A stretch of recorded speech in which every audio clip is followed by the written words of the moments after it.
F'waħda minn sensiela ta' żjarat lin negozji u postijiet tax-xogħol li komplow jinvestu xhieda tal-fiduċja li għandhom f'pajjiżna, il-Prim Ministru Robert Abela żar il-Greens Supermarket fl-Imrieħel. Waqt din iż-żjara Dr. Abela seta' jara it-tkabbiru l-investiment fl-infrastruttura li sar mit-tmexxija tal-kumpanija li finalment qed ifissru aktar opportunitajiet ta' xogħol. Sa Marzu tas-sena l-oħra il-kumpanija kienet tħaddem 350 ħaddiem u l-investiment tagħha matul is-snin kien ilaħħaq 30 miljun euro.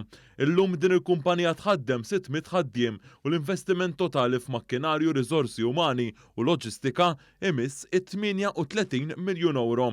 Waqt iż-żjara tiegħu il-Prim Ministru iltaqa' wkoll ma' diversi familji li kienu qegħdin jagħmlu x-xirja tagħhom. Il-Prim Ministru afferma mill-ġdid l-impenn tal-Gvern li jkompli jgħin u jwieżen lil familji Maltin u Għawċin b'mod partikolari fis-settur tal-enerġija bilan li jibqa' jagħti s-serħan il-moħħ quddiem sfidi internazzjonali bla preċedent.